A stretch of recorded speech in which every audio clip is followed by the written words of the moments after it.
You can't see me. In fact, John, we can see you because John Cena returned to WWE Smackdown tonight. Welcome back, guys, to Fog Wrestling for your WWE Smackdown review for the 16th of December.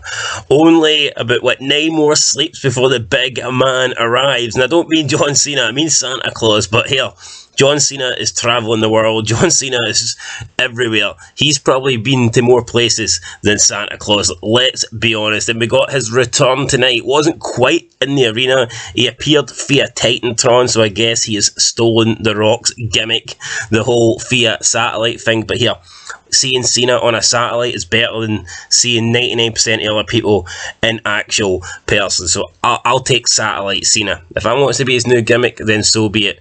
I thought we could get Hollywood Cena, but maybe we'll just have to settle for satellite Cena. So we kicked off SmackDown with the women's tag team titles match. Tegan Nox and Liv Morgan versus Io Sky and Dakota Kai.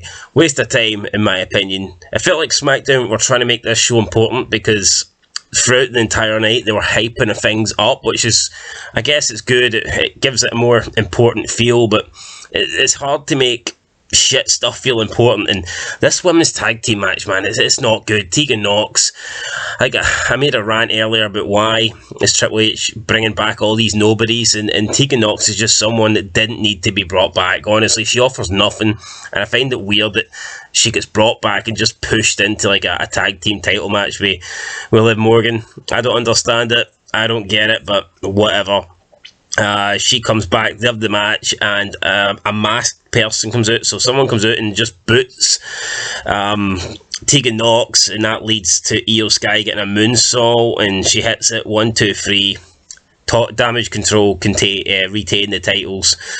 Who is this masked person? Honestly, I don't really care. Could it be a new member of Damage Control? Could it just be someone that's got beef with Tegan Nox? Could be, but again, do we really care? Damage Control retain.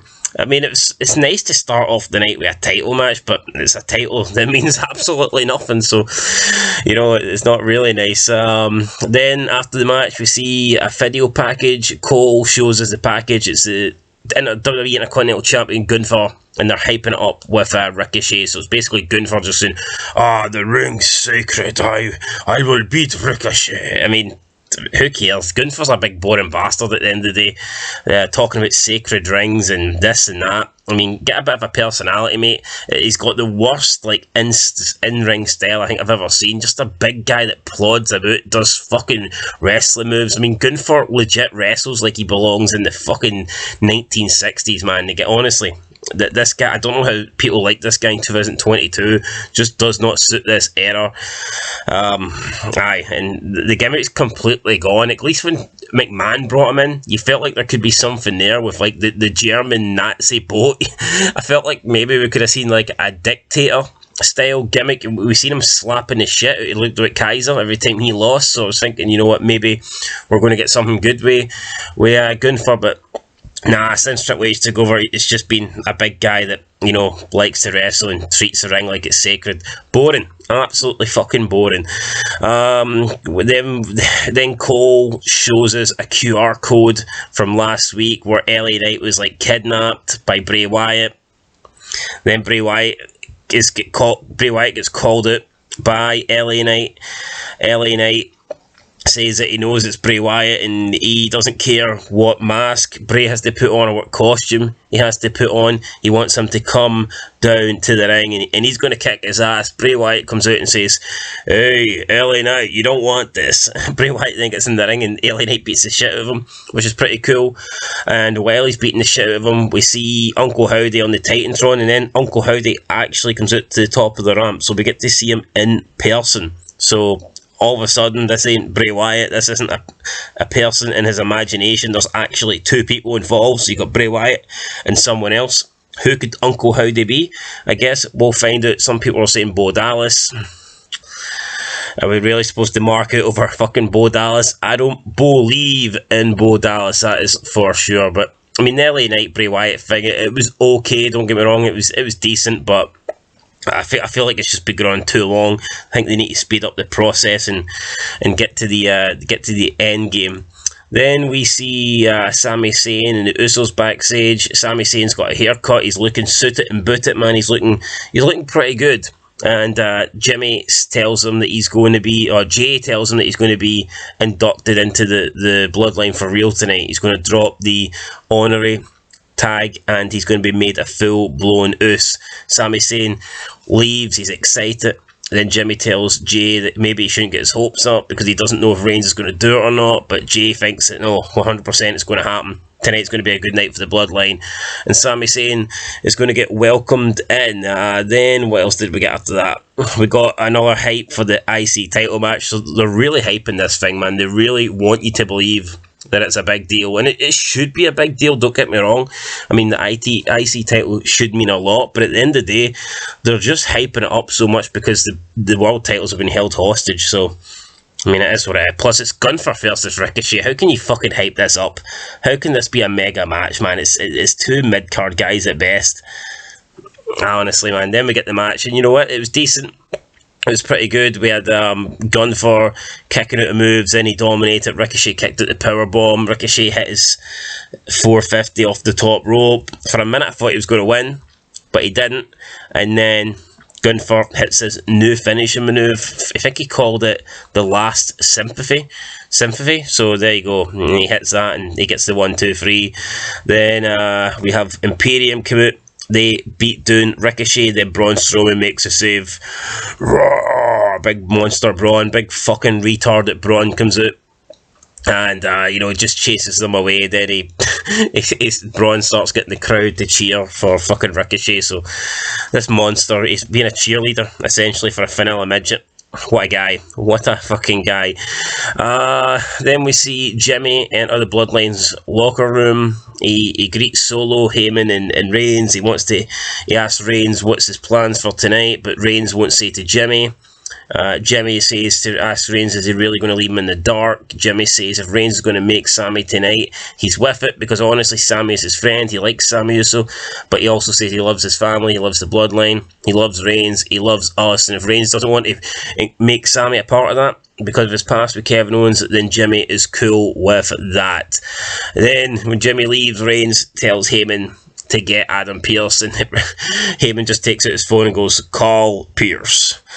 Then we come back for the break. Adam Pearce enters the Bloodline's locker room, and Roman Reigns says that he wants a match. So Roman Reigns says that there's going to be him and Sami Zayn taking on Kevin Owens and a partner of Kevin Owens' choice.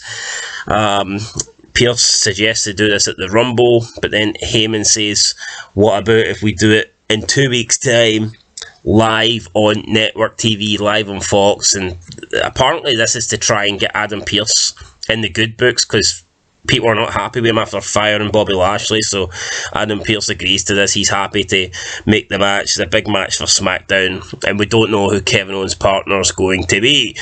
Then we have a tribute to the Troops package. We're looking back at 20 years of tribute to the Troops, and the video is narrated by John Cena.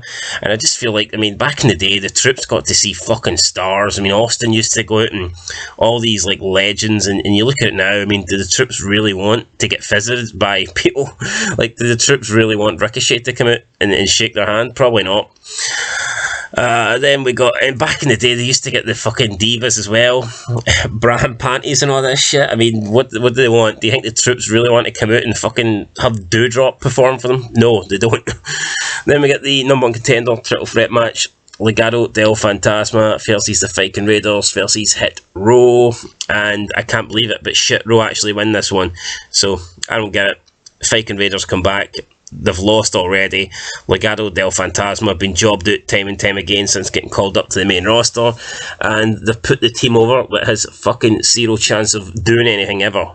So it's going to be Hit Row versus the Usos next week on a taped SmackDown. you just know that the Usos are winning, but I mean, it doesn't matter who wins this, the Usos are going to win anyway, but still, Why would they give the win to Hit Row? Hit Row have been fucking terrible, man. And they won this match. Didn't make sense to me. Then we get Raquel Rodriguez backstage.